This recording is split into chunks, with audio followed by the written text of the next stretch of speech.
Assalamualaikum warahmatullahi wabarakatuh. Salam solih, khairu jalisin, fiz zamani kitabun. Sebaik-baik teman duduk pada setiap waktu adalah buku. Apa kabar anak-anak semua? Apa kabar ayah bunda? Semoga kita semua sehat walafiat ya.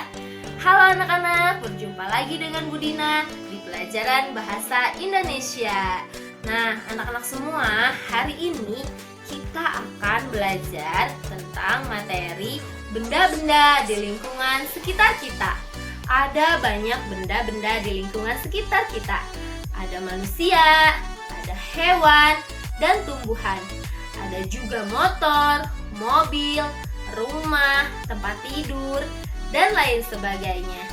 Ada benda ciptaan Allah Subhanahu wa Ta'ala, dan ada juga benda buatan manusia. Selain itu, ada juga benda hidup dan benda tak hidup. Apa sih benda hidup dan benda tak hidup? Yuk disimak baik-baik materinya. Nah, anak-anak semua, benda hidup adalah benda yang dapat tumbuh dan berkembang. Contohnya apa ya? Contohnya adalah manusia seperti kita, hewan, dan juga tumbuhan. Lalu benda tak hidup apa ya? Nah, benda tak hidup adalah benda-benda yang tidak dapat tumbuh dan berkembang. Contohnya apa ya? Nah, di sini Bu Dina punya contoh benda-benda tak hidup. Yang pertama, benda tak hidup adalah mainan atau boneka. Ini merupakan contoh benda tak hidup. Yang kedua, contoh benda tak hidup adalah tas. Tas merupakan contoh benda tak hidup. Selanjutnya, yang ketiga, ada buku. Buku merupakan contoh benda tak hidup. Dan ada juga topi dan juga bantal. Selain ini semua, masih banyak ya contoh-contoh benda tak hidup di lingkungan sekitar kita. Nah, anak-anak semua, sekarang Bu Dina akan memberikan contoh cara membuat kalimat berdasarkan gambar. Di sini Bu Dina punya beberapa contoh gambar. Nah, yang pertama tentunya gambar-gambar yang berhubungan dengan benda hidup dan tak hidup ya. Yang pertama ini adalah gambar. Ya, ini adalah gambar mainan.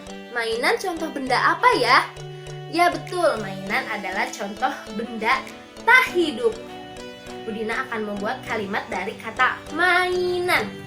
Nah, yang Bu Dina buat adalah, ini dia kalimatnya. Ini mainan adik.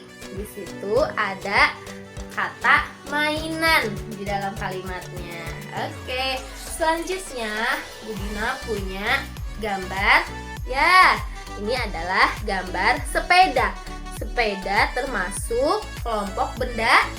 Ya betul, sepeda termasuk kelompok benda tak hidup. Bu Dina akan membuat contoh kalimat dari kata sepeda. Ini dia. Siti bermain sepeda. Lihat, di situ ada kata sepeda. Selanjutnya, Bu Dina punya gambar. Lihat. Wow, bagus sekali ya. Ini ada gambar ikan. Nah, anak-anak, siapa yang suka pelihara ikan? Ikan termasuk, ya betul, ikan termasuk benda hidup karena ikan dapat tumbuh dan berkembang. Bu Dina akan membuat contoh kalimat dari kata ikan. Ini dia kalimatnya. Lihat, ikan hidup di air. Nah, ini adalah contoh kalimat dari kata ikan. Selanjutnya, Bu Dina punya gambar. Wow, betul, ini adalah gambar bunga. Siapa yang suka menanam bunga? Ya, bunga merupakan contoh benda hidup karena bunga dapat tumbuh dan berkembang. Contoh kalimat dari kata bunga adalah, lihat, ibu menanam bunga. Ada kata bunga pada kalimat tersebut. Gambar yang terakhir, Bu Dina punya gambar. Ya, baju. Baju merupakan benda tak hidup, betul, karena baju tak dapat tumbuh dan berkembang. Contoh kalimat dari kata baju adalah, lihat, Contoh kalimat yang Budina buat adalah menjemur baju di halaman. Ya, ada kata baju di dalam kalimat tersebut. Anak-anak jangan lupa di akhir kalimat dibubuhi tanda titik ya. Nah, itu dia materi dari Budina tentang benda hidup dan tak hidup serta cara membuat kalimat berdasarkan gambar. Anak-anak tetap semangat belajar ya. Sekarang kita akan menyimak video dari Bu Maryam. Terima kasih. Wassalamualaikum warahmatullahi wabarakatuh. Hai anak-anak hebat, apa kabar? Jumpa lagi dengan Bu Maryam. Barusan pasti kalian sudah menyimak penjelasan dari Budina tentang benda-benda yang ada di sekitar kita. Dengan Bu Maryam, kalian akan belajar tentang aturan merawat benda.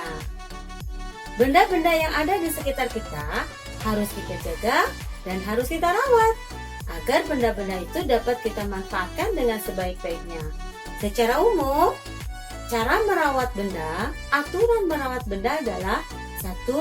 Simpan dan rapikan benda dengan sebaik-baiknya. Yang kedua, susunlah sesuai kegunaannya. Kenapa? Agar benda-benda dapat mudah kita mencarinya dan tidak mudah rusak. Kemudian yang ketiga, yaitu gunakanlah benda dengan sebaik-baiknya sesuai manfaatnya, ya. Nah, itu secara umum. Sedangkan secara khusus, misalnya contoh piring dari kaca. Kita simpan jangan sembarangan, tapi di rak piring. Kemudian setelah kita gunakan, kita cuci, kita keringkan, baru kita bisa gunakan kembali.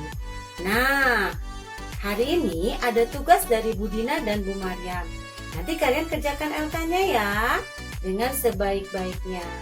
Semoga apa yang disampaikan oleh Bu Maryam dan Budina bermanfaat untuk kalian. Assalamualaikum warahmatullahi wabarakatuh.